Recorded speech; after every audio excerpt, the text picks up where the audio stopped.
Greetings! You're watching SeptumSin versus the World. I'm SeptumSin. He's Kotobuki Jake.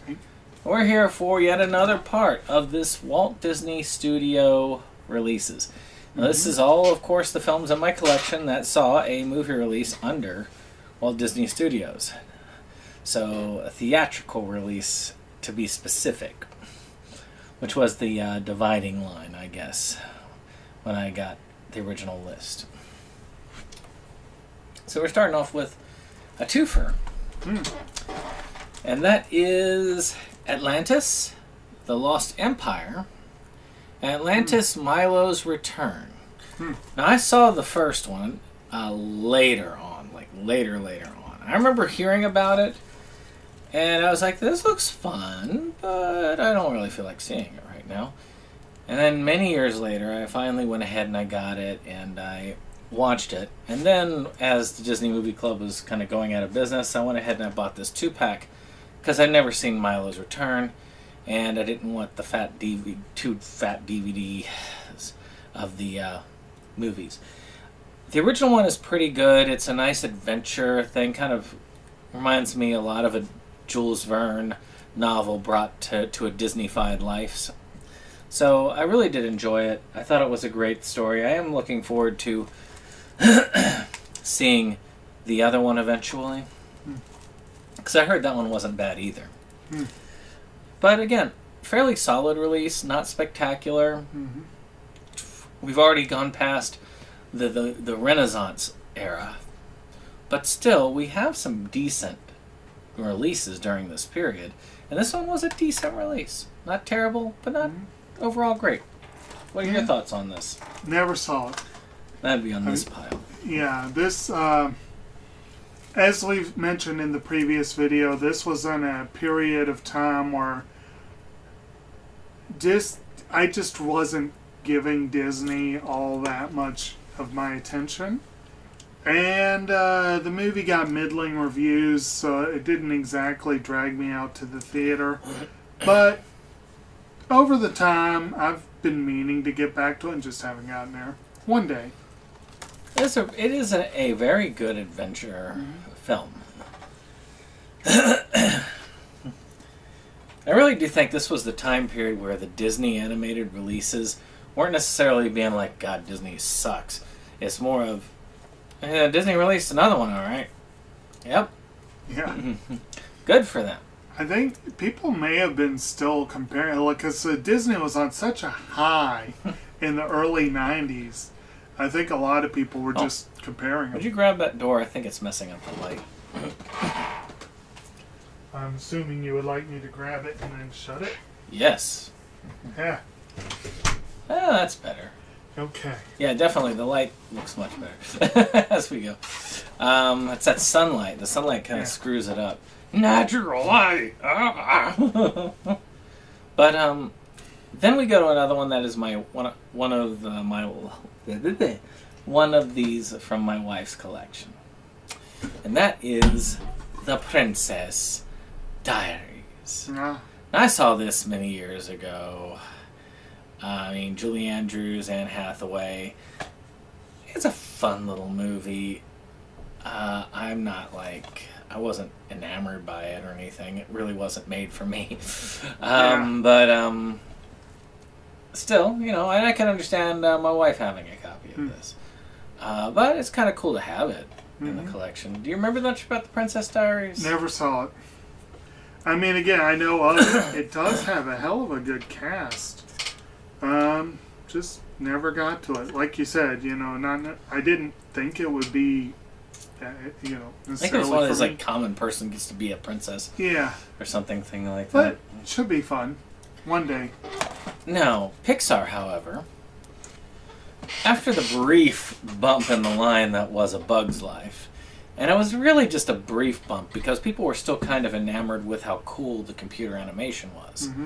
So, even though we look back at it and say that was probably one of the not so good ones that they released, it was still very well received.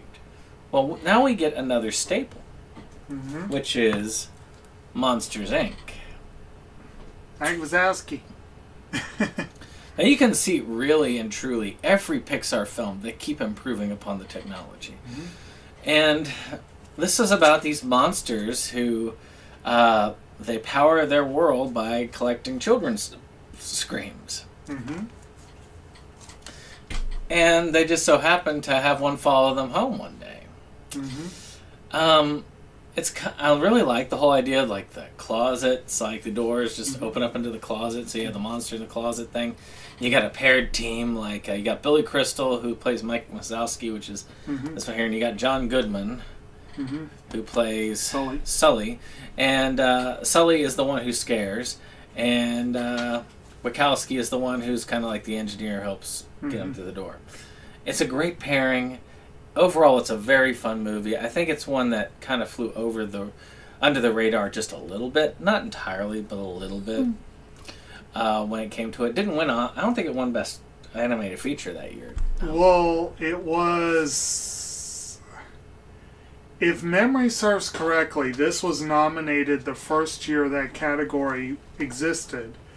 But I believe it was Shrek that ended up taking the award home. I think so. Which, admittedly, I think Shrek was, or was Shrek 2? Well, No, it was Shrek. Shrek was not a bad film either to take it.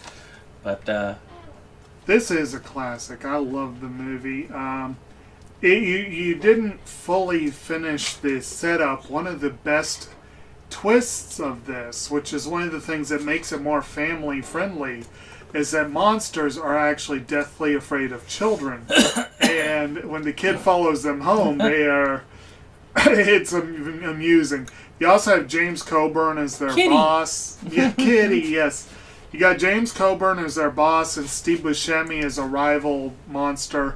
And not only is the voice work phenomenal in the movie, but with Steve Buscemi, Pixar went somewhere you wouldn't expect in the Disney animated realm. They made a Fargo joke. And I love that they made a Fargo joke in this movie. So it's a classic, though. So during the depth of kind of like the Disney kind of meh period, there were some blips of success.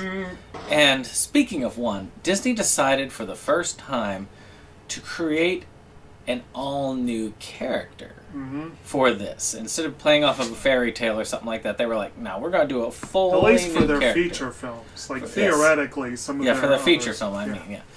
And this is where we actually have Lilo and Stitch. Now, this also has Lilo and Stitch 2, which I've never seen. I think it's straight to video, which is probably why. But, you know, this thing was fire. This looked to have said, you know what, the Disney slump is over. We got this. And their advertising campaign was amazing. Yeah, it was pretty good. And the music, everything, the animation, the music, this is a spectacular film. What did you... Oh, yeah, and Stitch is, of course, an alien that is fleeing extermination, essentially, because he's a destructive, evil alien.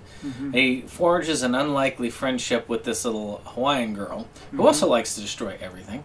And they worked well together. Well, what do you think of Lilo and Stitch? Well, you mentioned the music. Hawaiian Roller Coaster Ride is a phenomenal song that I loved long before I actually saw the movie. And this was another one that I knew of it. I had seen some of the advertising and I was amused by it. And I just didn't get around to it. And the first time I attempted to watch this, he put it on at, what was it, like 3 in the morning or something? And I fell asleep right away. Was that during the time we were all snowed in? I think so, yeah. I think we watched Paranormal Activity and put this on afterwards, I think. But, very different movie. But we have covered it on Movies Galore. We had a good discussion there, and I finally got to see it in all its glory. It's a good movie. It's enjoyable. A lot of fun. So, you know, I guess we got to talk about some lows if we're going to talk about some highs. So, let's talk about something that was based off of an animatronic. Animatronic, huh? Animatronic. Uh-huh. Which was The Country Bears. Ah. Now, I've never seen this. I only got it because it was really cheap. and I wanted to have some extra fodder for this list. I've heard it's really bad. Yeah. But is it good bad, or is it just simply bad bad? I don't know. I mean, it's about the Country Bears, who was they're an animatronic act that is that's sort of like a dine and watch Disney thing at Disneyland. And I've seen the original act. It's fun. I'm not sure whether this is so much, but maybe you could enlighten me on it. I have no freaking clue. I just wanted to, I remembered that correctly. The Haley Joel Osment was one of the main characters. I did not even know that Christopher Walken was in this, and Diedrich Bader. Interesting cast. Yeah, that's in the other pile. Okay. Alright, so we finally get to something completely different. After a film kind of like took us all a little bit breath away, was called Princess Mononoke. Apparently Disney had bought the rights to distribute Miyazaki films for a while. For a little while. Yeah. Specifically John Lasseter, who since has had his name diminished, unfortunately, apparently struck up a friendship with Hayao Miyazaki and got the whole thing going. Now, though there are Disney releases of films before this point, they weren't in the theaters by Disney. Yeah, Mononoke was a Miramax release, which Disney did end up buying Miramax. Yes. I think after they started the Ghibli distribution. But Mononoke had a pretty good Miramax release, and I guess Kiki's had a limited release, right? Yeah. From some other vendor. It did, and that's an older one anyway. But it's I remember watching Kiki's first on HBO, way back in the day. But of course, the one that Disney started off with bringing to theaters is the Academy Award winner. This one did win Best Animated Feature. Spirited Away. I think it was the first anime to win like a major category. I think it was the first anime to be nominated in a major category. I mean, again, this was only the second year that we had animated feature. I only just upgraded this to Blu-ray. As you can tell, this is not the Disney Blu-ray. No. This is the G-Kids release because Disney did drop that relationship. And I do have a few of these that are the Disney Studio releases, which you will be seeing. But still, it's kind of cool.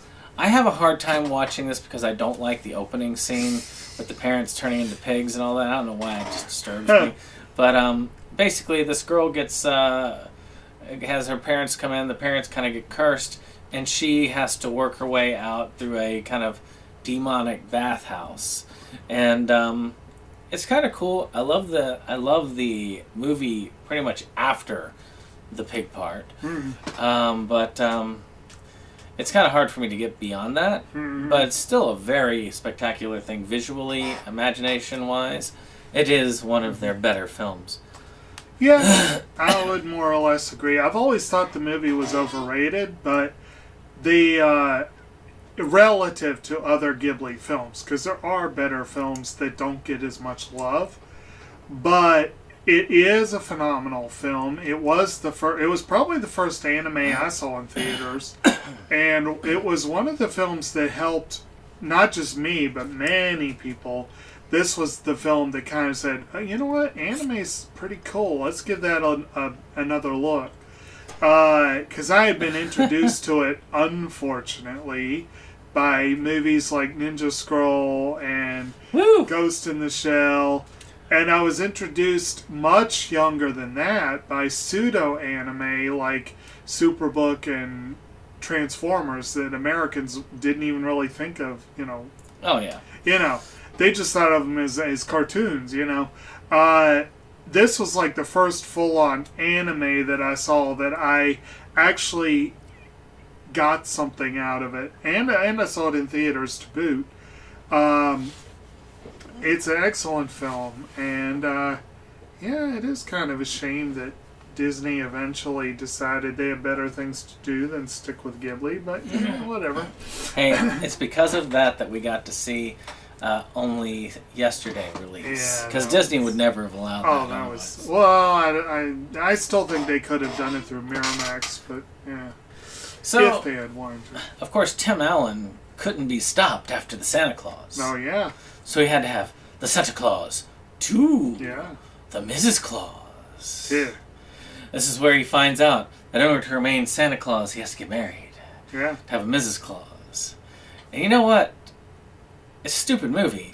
But it's a stupid movie in a way that appeals to kids because it uses that kid logic. Yeah. Because a kid would think like that. Yeah. Well, he's got to have a Mrs. Claus. They Yeah. also introduce all the other holidays that come in there, like Father Time and the Easter Bunny Yeah. and the Tooth Fairy. And it's not a bad one. It's actually not a bad follow-up. It's kind of fun. It's not a terrible film. Tim Allen does a good job in the role. Like I said, he is well liked by kids as their Santa for a reason. And overall, not the worst of the trilogy.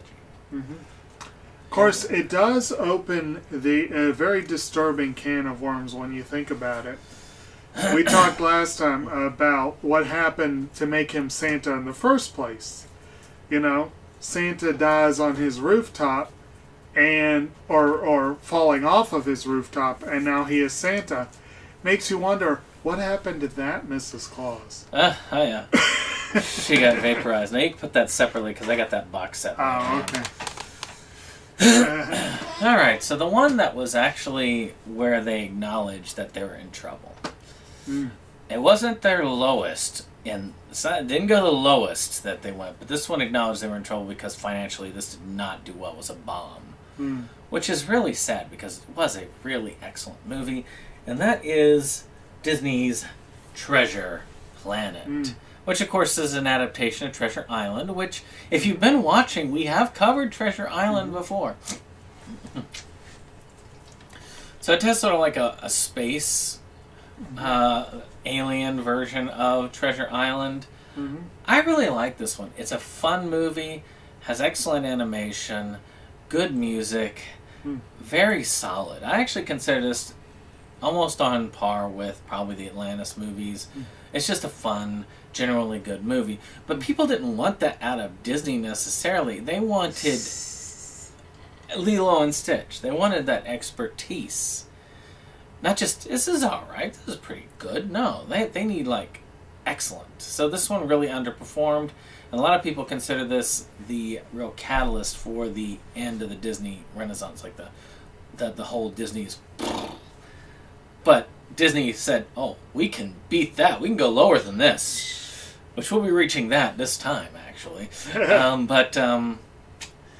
Yeah, this, oddly enough, was one of the first one in this grouping that fell way below expectations. Also could be that it was such a radical departure from the original story.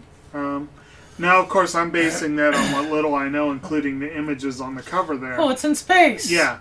I've actually never seen this movie either. One day. You know, But I'm curious. and I'll give it this. I like it better than Pocahontas, because it's not trying to say, oh, no, this is what really happened. Right. And the thing, it is an adaptation. Yeah. Much like, the Count of Monte Cristo anime. It's a very similar concept to that in a way, because it's not as dark as that. But See, anime, though, Japan has a far longer and deeper tradition of taking well-known stories and taking them into weird-ass new places. Well, Disney Pixar was doing very well at... Well, Disney was Disney Animation straight up was going... Right. And they were knocking hit after hit out. Also, I wonder with Disney, it's worth noting that we briefly mentioned Shrek a few minutes ago. Shrek, SKG. Spielberg was one of the founders. Goldberg, I can't remember one of them. And then Jeffrey Katzenberg was one of them. And Katzenberg was a former Disney exec who, let's just say the parting was not amicable. And Shrek very specifically thumbed its nose at Disney. But I do believe that there probably was, not just Katzenberg, but I think some other former Disney Well, there was staffers. a lot of bad blood. Yes. In DreamWorks itself, there was a lot of bad blood with So I think DreamWorks, the emergence of DreamWorks partially coincided with Disney hitting the skids a little bit, and part of it probably was poaching talent. Well, now this was very talent-worthy. Matter of fact, this one, I believe, won Best Picture, if I remember correctly. Not Best Animated No, Picture. it was not nominated for Picture. But no, well, Best Animated. Yeah. I think so. And that is Finding Nemo. Now, this one I actually have a Best Buy Steelbook. Keep on swimming. Sadly, out of print because it is Best Buy. Yes. But they were selling these for like $10 for a while. Can't get it to... Come on, focus. Focus. Focus. Well, I think you almost had it. There you go. There it goes. Now, this one is, of course, about this, kind of like this father trying to find his son that gets lost. And it's a nice adventure. Ellen DeGeneres plays a very likable character, which is very different from, I guess, Ellen DeGeneres herself. Even though she was considered a very likable personality back when this was out. The truth hadn't come out yet on her. Well, when this came out, her career was in a little bit of a... This really revitalized and shot her career in the arm. You also, Albert Brooks is the father. You've also got Willem Dafoe, of all people, in the voice cast. He had a solid voice cast there.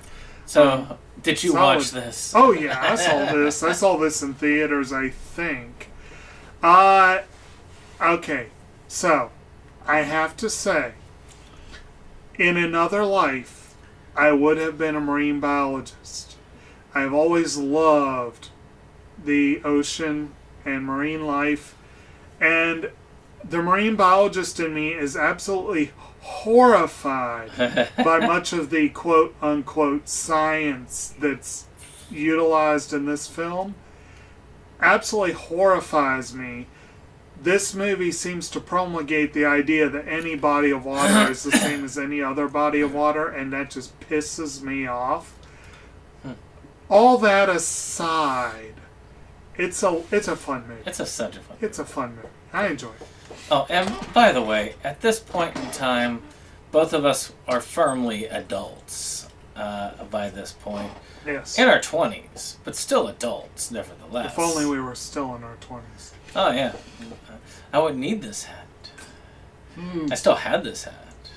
But, actually, I think the timer on the screen is pretty close to the exact age I was when that movie came out. So, speaking of odd successes, and this one is one that could never quite be repeated in this particular series.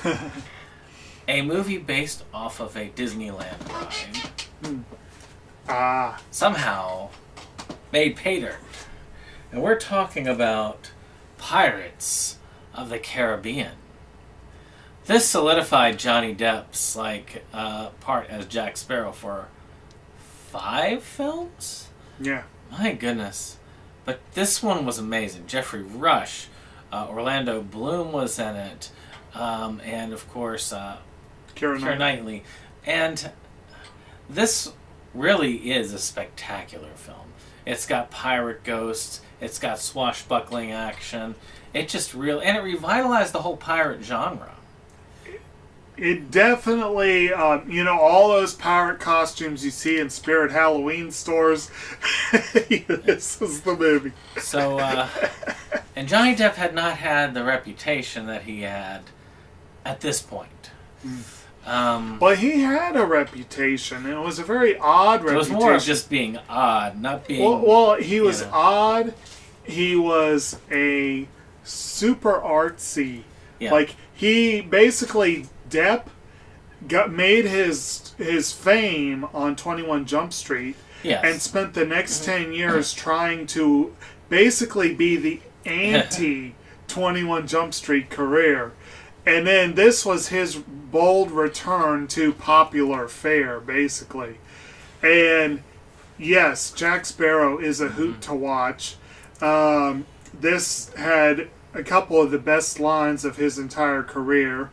The whole part where Keira Knightley gives him a whole speech about why there's no longer any rum. And then he just looks at her, but why is the rum gone? And it's a classic.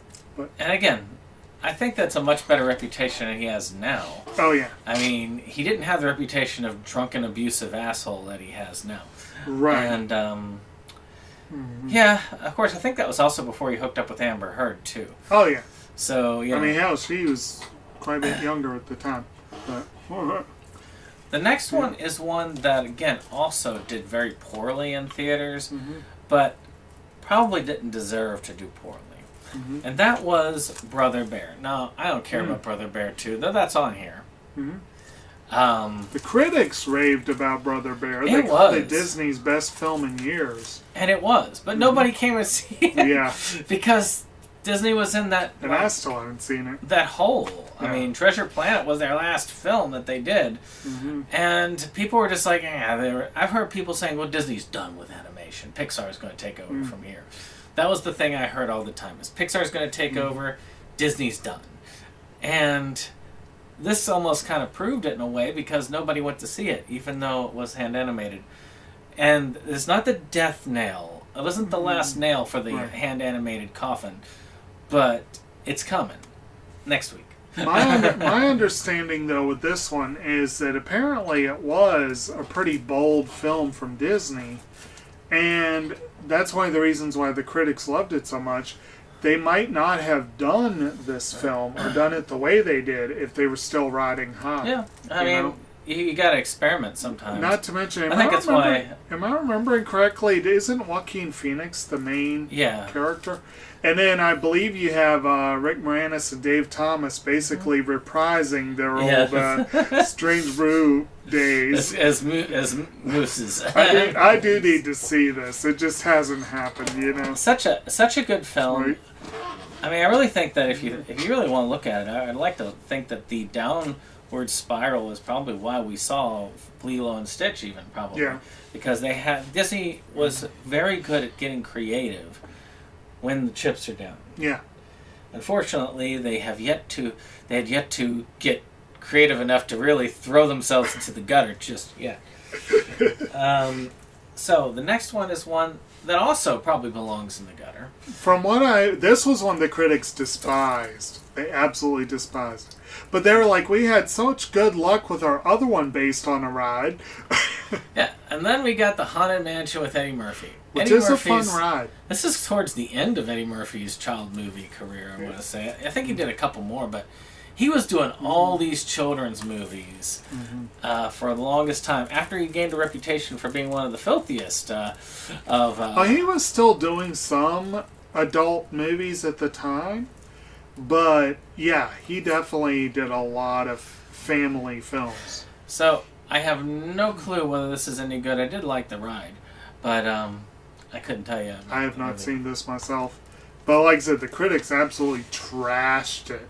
And wasn't it up for some Razzies? I think so, yeah. Yeah. Well, that's not the last time we'll be hearing about the Haunted Mansion. So, Lion King gets one more mention, and that is Lion King 1.5, which comes back to the first movie and comes from the Timon and Pumbaa perspective. I've never seen this, but I've always wanted to see it. And I've heard it was fun. Yeah. And I got it paired with the second one, and I'm kind of glad to have a hold of it. That's about all I know about it. Yeah. I never saw it either, but I always heard decent things. Yeah. I've heard it was better than the second one. Yeah. So I think a lot of kids grew up with all the Lion King stuff, and they like them as a whole. But those of us that were a little older, it's like the first movie is what we need.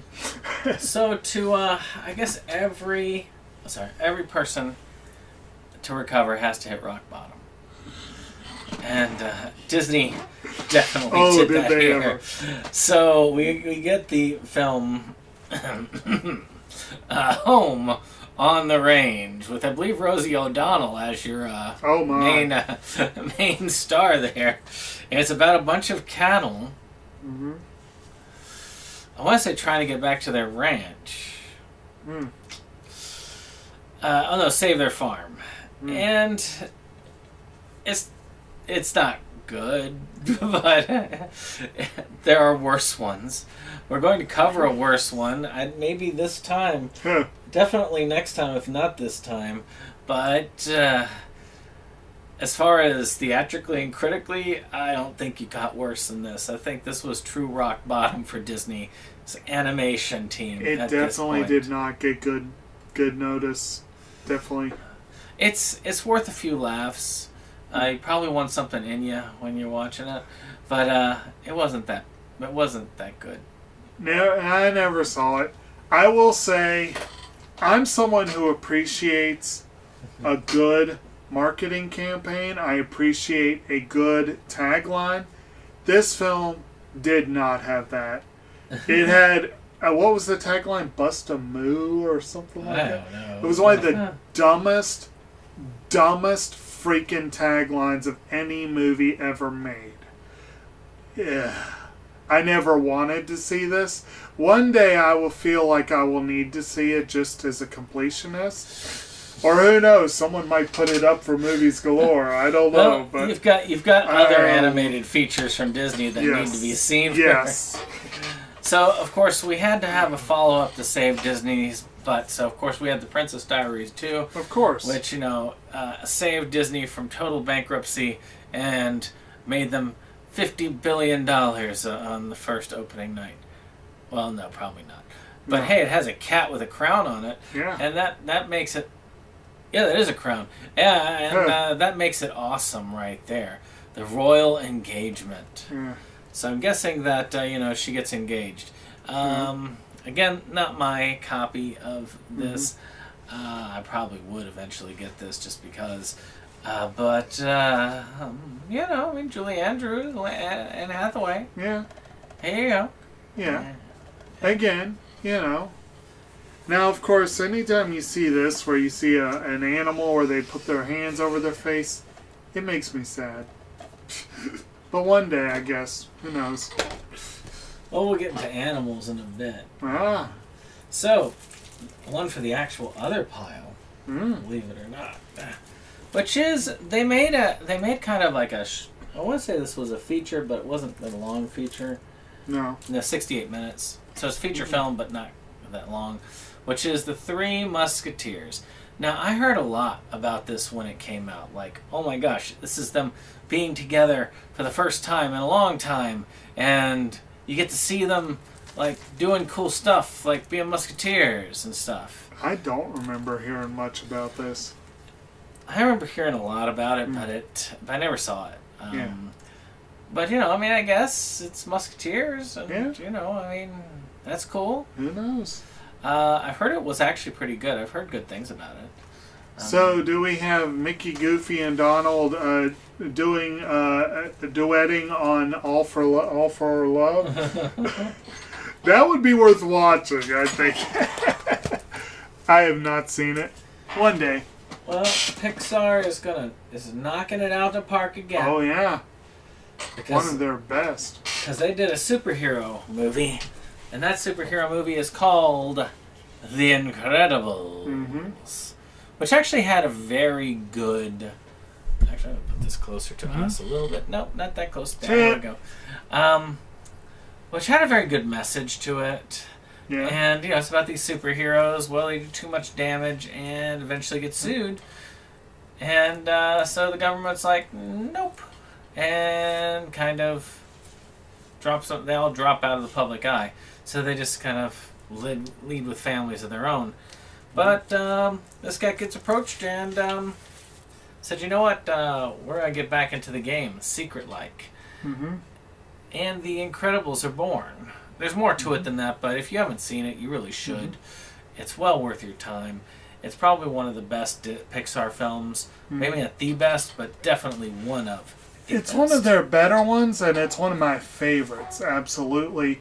And again, you got solid voice casting. You got Craig T. Nelson and Holly Hunter as the parents. Frozone here is played by Samuel L. Jackson. And then you were talking about the message of the movie. Obviously, the message of the movie is the one that we get from Edna Mode, voiced by the director Brad Bird. And that is, no capes. No capes. Very important. But this is, I would venture to say, this is the best superhero movie not based directly on an existing comic. Although it definitely makes many nods to, Fantastic Four and all kinds of other stuff. But solid film. Now, this one, I guess this is another attempt at trying to, build a Indiana Jones franchise without having Indiana Jones. Yeah. And that was National Treasure with Nicolas Cage. Mm-hmm. Now, actually, I could be forgetting the time frame of this, but I feel like they might have been trying just as hard to capitalize on the Da Vinci Code. That is true because because they were trying to do the Declaration of Independence. Yeah. This was actually quite good. I really did enjoy these films. Yeah. They're great popcorn action adventure films. Very Indiana Jonesy. Not as much Da Vinci Code like because there's not as much sitting around and talking about things. Right. But it's very well done. Pretty good execution. Not as good as, say, the top Indiana Jones films, but still pretty solid stuff. And one of the, probably the top example of Nicolas Cage doing mainstream action and successfully, because he's done a lot of mainstream action that got left by the wayside. And one of the very, very, very few roles he has reprised. He usually does not like to repeat himself. But it's a fun movie. I enjoy it. I didn't see it for a long time after its release, though. Yeah. So the first Miyazaki film I watched in theaters, and one I have the Disney Blu-ray release of, is Howl's Moving Castle. This one's actually really cool about this wizard who lives in a moving castle, and this woman who gets cursed to be an older woman. See, she got gray hair there. And it's a very beautiful piece. It's not their best work, but it's a good, solid. It's a very solid film. Very good animation, and better than anything Disney was putting out animation-wise at the time. So, in a way, one could say that this was quite a good thing to have for Disney in theaters and have the Disney name by it. They needed that goodwill at this point. And I believe this was also a nominee for animated feature, although it didn't end up winning. It's an excellent film. Like, I agree, absolutely gorgeous. And this one, likewise, I saw in theaters, and actually with a very interesting grouping of individuals. It was good times. So, Disney tried computer animation with Dinosaur, which we talked about a while back. But they didn't truly try to copy the success of Pixar until this film. This is their first attempt. They don't succeed until much later. Yes. But their first attempt at really trying to be Pixar themselves was Chicken Little. A movie that I will say is much worse than Home on the Range. Really? I hated this film. It was horrible. Apparently Chicken Little, it wasn't the sky was falling, it was aliens. Yeah, aliens. It looks... the animation does not look good. The whole of this... Pixar was worlds above this. Disney hadn't poached all their people yet. Yeah. And you could tell this is rock bottom Disney at its finest. Because they're like, oh, Home on the Range? You think that's our worst movie? Hold my beer. We can do worse than that. Here we go. Oh, no, I'm reminded of the moment in Clerks. If you think that's offensive, check this out. I have never seen this. I have an unwatched copy sitting on the shelf. One day, but you haven't given me much reason to put it at the front of the line. I put Home on the Range up before I put that one. So another one for the alternate pile here, which was Valiant, which I did not realize was released under the Disney Studios banner. Okay. I thought it was done by another one. But this is another early computer animation thing. about like carrier pigeons, and I couldn't tell you more than that. I saw the commercials. I have very little recollection of this one at all. I have never seen it. I forgot it existed. I only got it because I wanted Ewan to make McGregor? sure I had. I wanted to try and get as complete a list of Disney animated films as I can. I will say this. This is a hell of a cast. Got Ewan McGregor, Ricky Gervais, Tim Curry, Jim Broadbent, Hugh Laurie, John Cleese, John Hurt, Rick Mayall, Olivia Williams. That's an impressive cast. So, who knows? So, in our very first part, we talked about movies that should have been in that release schedule but weren't. And we talked about the third movie in this series because the first two were released by Disney Pictures. And the first one is The Chronicles of Narnia, The Lion, the Witch, and the Wardrobe. However, this was very expensive at the time. Now it's nowhere near as visually spectacular as the plain Blu-ray, which probably sells for next to nothing. Right. But it's a cool look. it is a cool thing. I mean, look at that. Yeah. And now, unfortunately, that meant that there were a lot of them like this sitting on the shelves because they had lost their case. But still, it's rather cool. And I love that you can take that out and it has the Mr. Thomas there at the very cool. At the light. And of course, this is based off of the C.S. Lewis books. And you got this group of kids, and it's during the war. They're going to stay with their uncle, and kind of like Bedknobs and Broomsticks when you think about it. But they go play hide and seek, and one of them discovers at the back of this wardrobe it leads to another world, and it culminates into a battle of Satan versus Jesus, no, literally, and the kids. And of course, Jesus eventually coming out on top because, Jesus. Of course, in this case, Jesus is a lion called Aslan, who is voiced by Liam Neeson. Very well done. Yeah. It's a beautifully done film. Really great. It depresses me that they only made it through 3 of the stories. And the third movie was not quite on the same level as the first 2. But that's kind of what happens when you have a series like this and you don't go into it guns blazing ready to do all of them, But, and they actually skipped the first book because everyone knows this one. It's not actually the first book. The Magician's Nephew's the first book. But still, great movie. It's a shame they didn't finish the series. I need to read the books sometime. I've only read one of them. Which is that one. Yeah. That's it. I've read all of them, and they're excellent. But I didn't read them until just a few years ago. I think I had actually seen at least the first 2 movies before I read the books. I think. One of these days I gotta get those on. I need to look and see if Audible has them available. Because it's much easier for me to listen to a book. Trying to remember how many of them I saw in theaters. I feel like I missed one of them, but it might have been the second one. So this next one is also for the other file. And this one, Madagascar came out. And Disney was trying to compete with Madagascar. So they released this flaming pile of debris. And that is The Wild. I didn't realize this was a Disney release. I just thought that this was like Asylum or something trying to copy Madagascar because of what little I saw of it. And the cover looks like a cheap Asylum film. Yeah.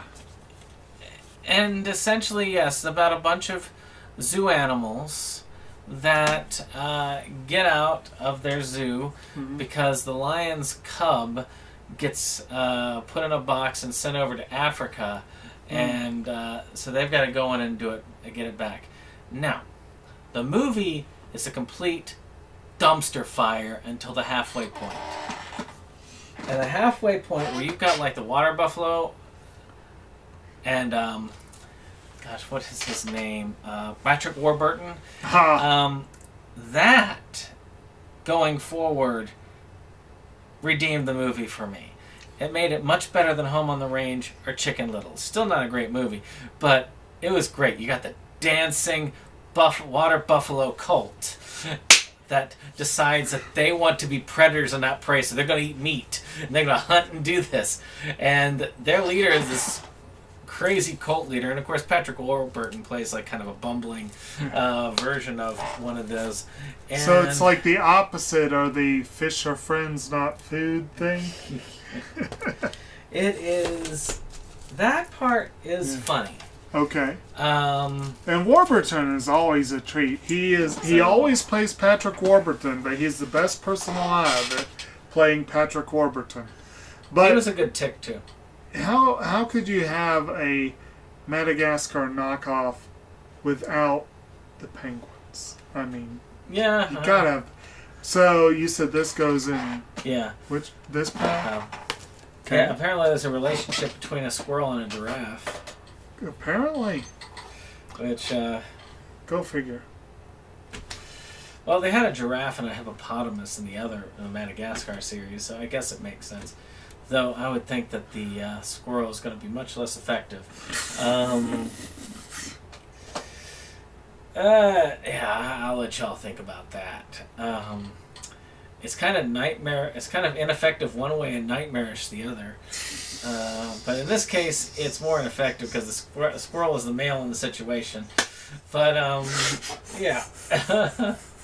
So let's talk about Pixar.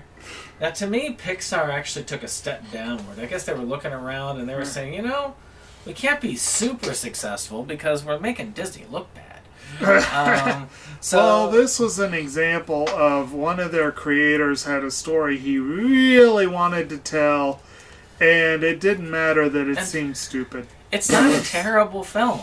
No. It's actually a really solid film. It's got some good music, beautiful animation, and an ode to Route 66. And great voice acting. And that is Cars. Mm-hmm. And as not great as the others critically, it definitely was the face that launched 1.5 million toys.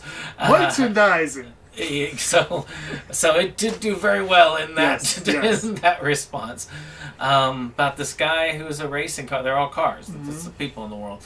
And he's a racing car. And he gets knocked off the truck at this Route 66 area.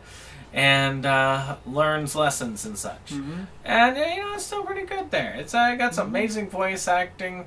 Owen Wilson is your main character. Larry the Cable Guy is Toe Mater. You also got the late Paul Newman, the late George Carlin. You got a whole bunch of folks in there. It was good times. And it is a fun movie. The whole series is fun.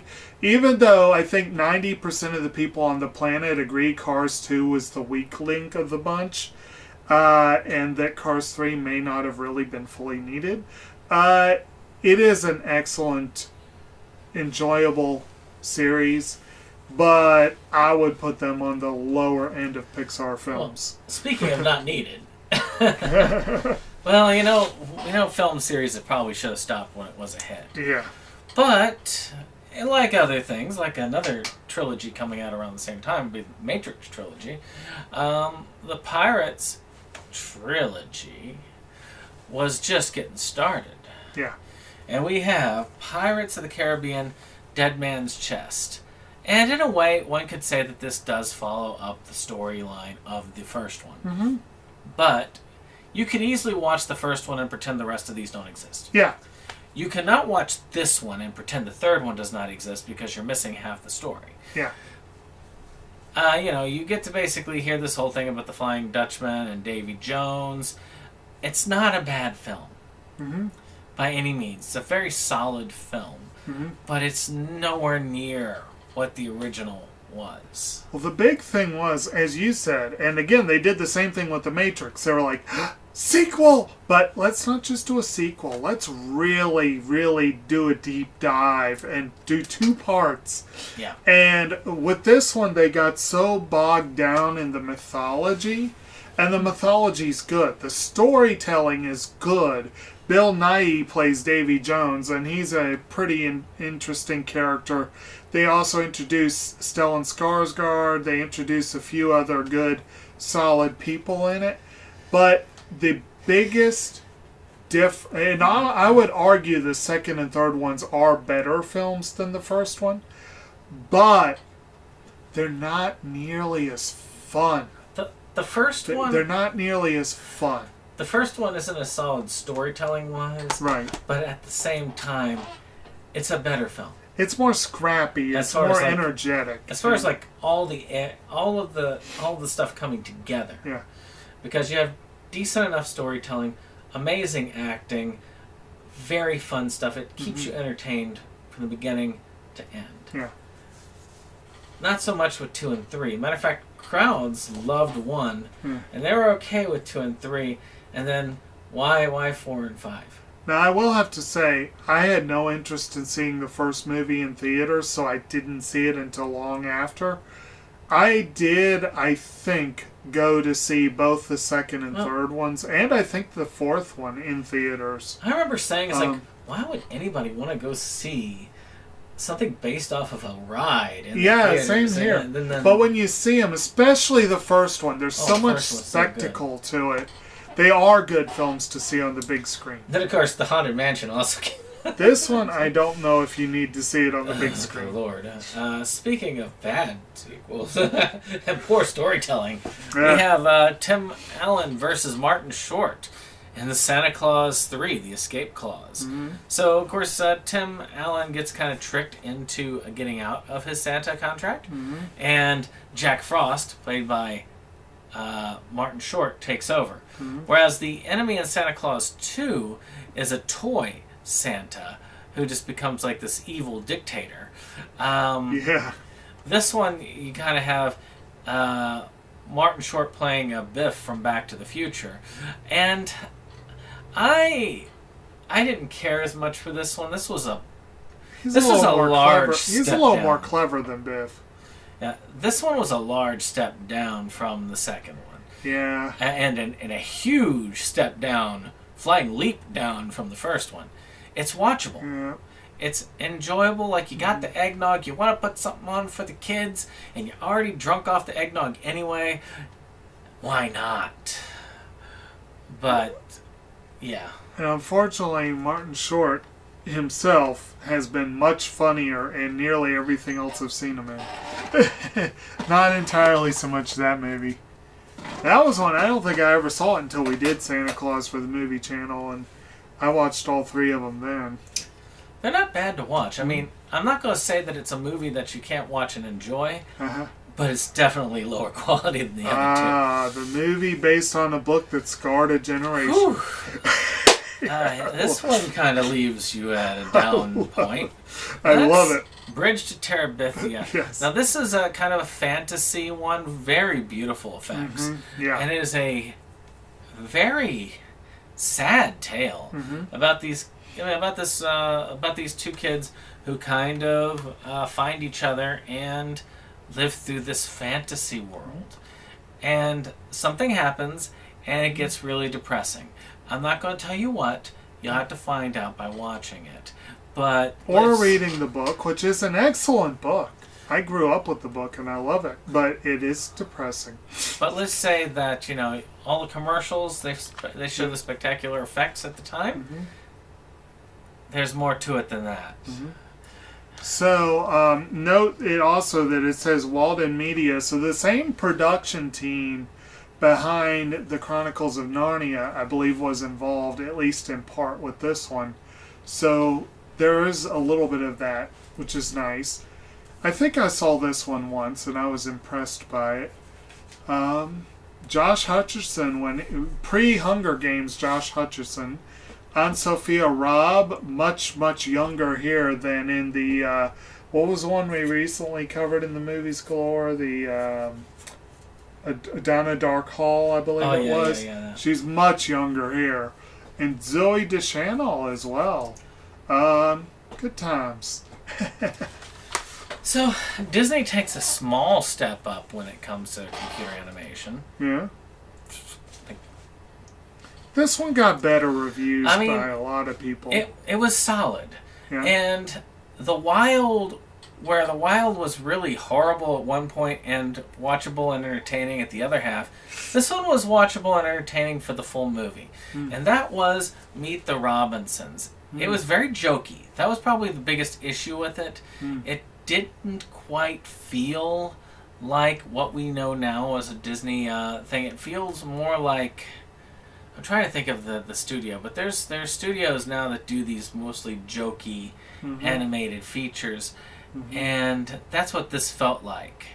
Almost Hoodwinked is what it reminded me a little bit of, but this was better than Hoodwinked. You've got this basic... Hoodwinked was also a darker sort of humor than Disney tends to do. So, this basically, you got this kid, he goes into the future and kind of meets his future family, which is a bunch of rather eccentric individuals making lots of inventions and stuff. He's tracked by this kind of evil guy who is not very much a genius, but his hat is. And in general, it's got a lot of fun. It's an entertaining film. I liked it all the way through. Especially some of the jokes, like the main joke where he puts the hat on the T-Rex and takes it over. And the recurrent theme is, it doesn't look like somebody thought this plan through, which was, it's like, get them! I'm trying, but I have a really big head and teeny little arms. and that's, it's like, I don't think somebody didn't quite think this through. I have never seen this, but it's always been on the list. Like, I remember when it came out, and I remember the commercials for it, and people, generally thought decently of it. One day I'll get to it. Sadly, Disney doesn't truly start to go on the upslope fully until next week. Where they do finally get a good handhold on their mainline animated films. Whereas these, they're kind of just like going, come on, I gotta get a foothold somewhere. Well, we got some solid live action and hybrid stuff coming up. Yeah. Animated. Yeah. So, this is... I don't count Pixar, by the way. Yeah. The third part, the final part of the Pirates of the Caribbean trilogy. Yes. At World's End. This is kind of the epic battle that ends the whole Davy Jones Locker storyline. It was very good. It was well done.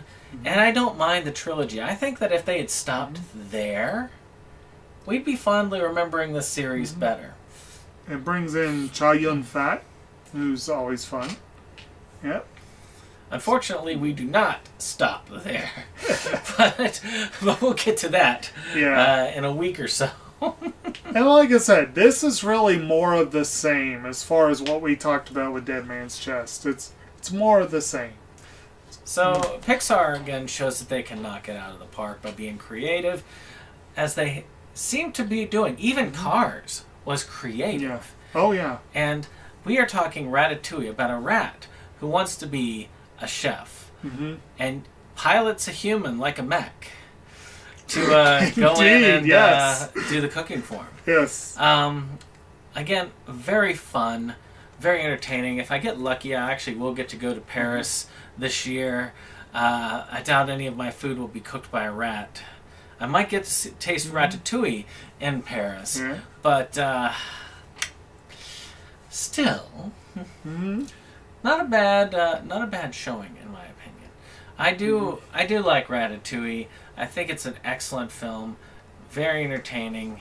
I'm not sure this is one of my favorite Pixar, but it is definitely one that I enjoy every time I put the disc in. Oh yeah, it is a very enjoyable film, and at the time, I do believe it was by far... No, The Incredibles was still my favorite Pixar film, but I think I had rated this as a solid second, and I would still say it's one of their better films. Yeah. And you also, am I remembering correctly, was it Peter O'Toole who plays the food critic?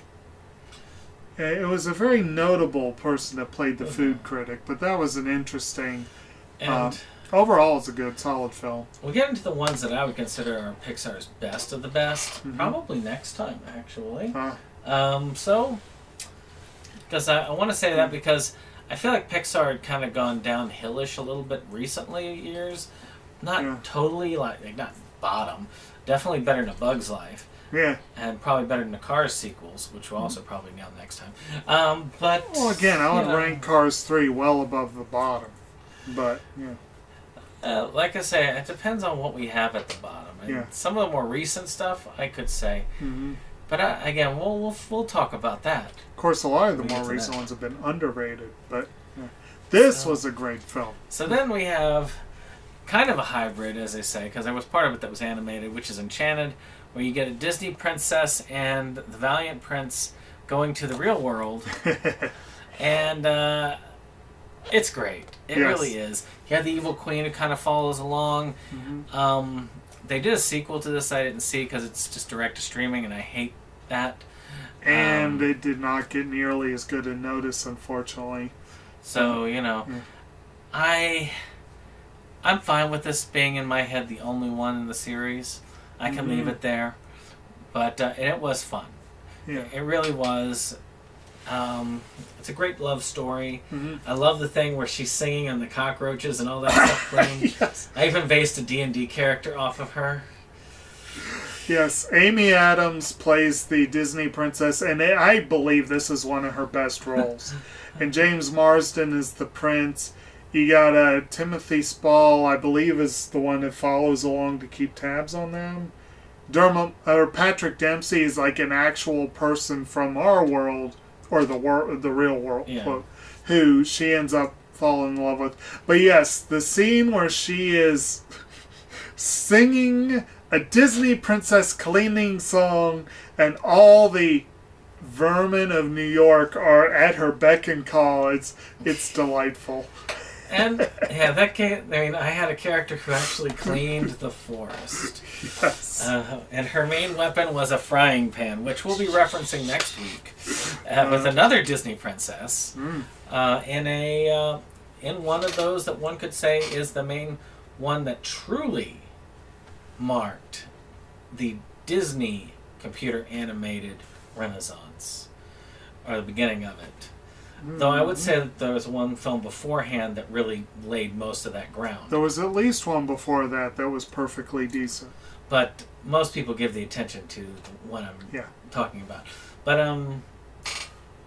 we're not getting there this week. Yeah. We got 2 more films to cover, and neither one of them's animated. Huh? So the first of them is the sequel. You know what? I think that Nicolas Cage needs to do a National Treasure 3. I do. I think he should. You think so? I think so. I'm sorry, they did the recent Indiana Jones. Harrison Ford's old as hell. Yeah.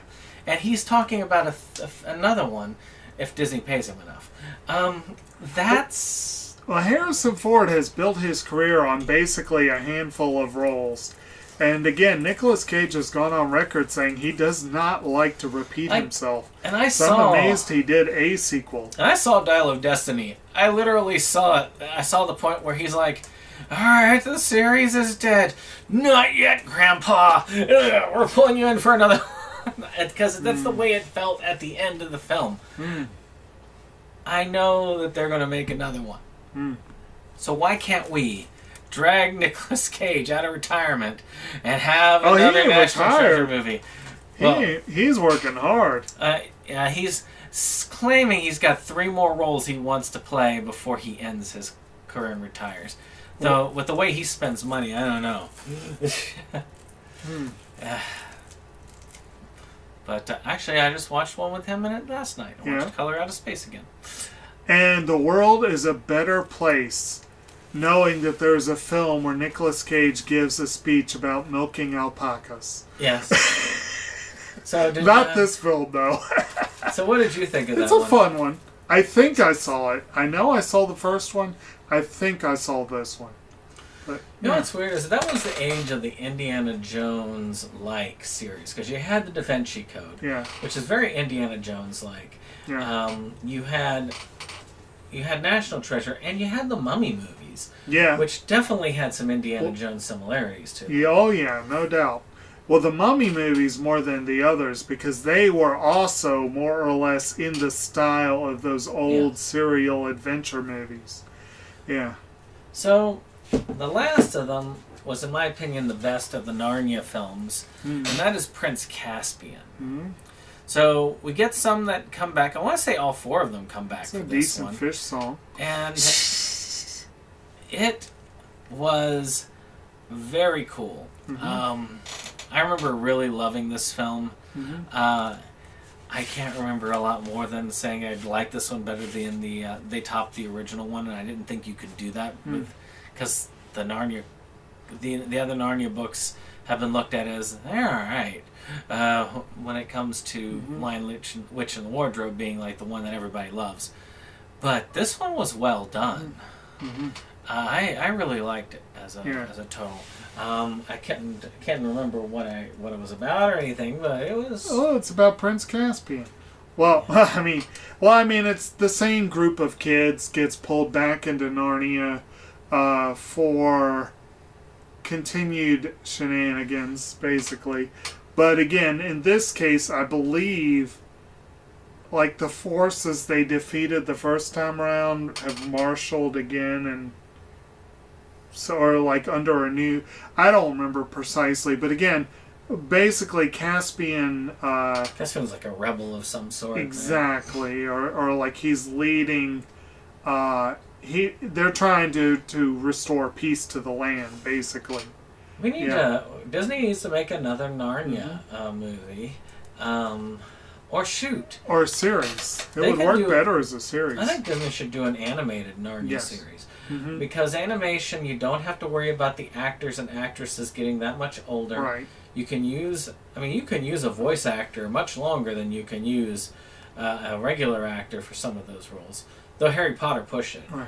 Well, and I've said for years that Harry Potter needs to be done as an animated series. We'll see how the series goes when they do it. Yeah. But again, not just the aging up of the kids, which is a significant factor, but also just a fantasy world like Narnia, or a fantastical place like Hogwarts. It's just so much easier and cheaper in animation than trying to do it in live action. It's cool to see it in live action, but, Well, with that being said, I hope you've enjoyed this part. Only 2 more parts to go. Woo! And we're done with this Disney thing. So if you want to wait, just wait 2 more weeks. And we're up right now. I guess we're up to the mid-aughts. Wasn't this like somewhere in the 08 or something like that? Mid to late aughts. Yeah. Yeah, so I was approaching 30 at that time. So, definitely can't claim childhood anymore. These are firmly I was into still adulthood. a child at heart. So, check us out for our last 2 parts. You'll have more fun. I have fun with these. I enjoy going through these. And eventually I'm going to be doing a video game one where I'm going to rank all the video games I've beaten. I've managed to finally get all of them put together into a little collection folder. Okay. So I'm probably going to do a tier list in the future. So you guys can look at that soon as well. Sounds good. But I hope you all enjoyed. Click like, click subscribe, share, and vote. The voting for the Versus Awards is coming to a close. There is a link down below. Get on the webpage. All the polls are there. People are actively voting. You want to see these things go. Do you want to see Amityville Apocalypse get best low budget feature? Because right now that's what's leading. And pro tip, best poster or cover design specifically is what posters made you want to go see a movie. Yeah. So you literally do not have to watch those films to vote in that category. Just look at 'em. And do you have the individual posters posted on the site? I don't, but I'm trying not to push the polls too far down. Well, but it's not hard. Google search it. Yeah, and if you have any question, you could always contact us about, is this the poster? Because some of them have multiple posters. That's why we should have had them posted. Blood and Honey, for instance, definitely does attract you to it. Not a good movie, but it does make you curious. And another one, theoretically, it's best if you see the movie before voting for original song, but you don't have to. Original song can easily be taken care of. So that's an example of bad cover. Yes, art. Yes. Let's see here. We can do. This would actually be a pretty good cover art, I would say. Yeah. Reminds me of Once Upon a Time. Yeah. Unfortunately, most of these are second and third and fourth level pictures. Very few of them are the original cover art. Yeah. So it's kind of hard to say for sure, but you know. Humble in the Range had amazing cover art. but you can look at our nominees and get an idea. And I will go ahead and say, for example, the heart-shaped locket poster for the upcoming Deadpool and Wolverine is a good example of one that will be nominated next year. I guarantee it. and I will say, so far, my 2024 nominees, and that's if we have the awards. If not, we're going to be changing it over to something more personal. We'll still have a discussion. It's just going to be more of a personal thing of what... I want to try and drag Dave into it and then say, what are our top for each of these categories? Which ones would we give our top 6 in a category? And right now, Inside Out is leading a lot of categories. Oh, I need to see because that. Inside Out 2 is, well, you know, I mean, there's enough people doing voice acting that I can fill out the voice actor roles. Yeah. So, you know, I mean, it's voice actor. It's not main voice actor. Yeah. So, yeah, it's shaping up interesting. Though it's a bunch of micro-budget films and Inside Out, essentially. So, one of these days I'll see something well, actually, I'll be seeing a 2024 film that will be there.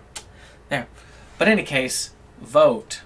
And we'll see you for the next part of the Disney Collection. All right.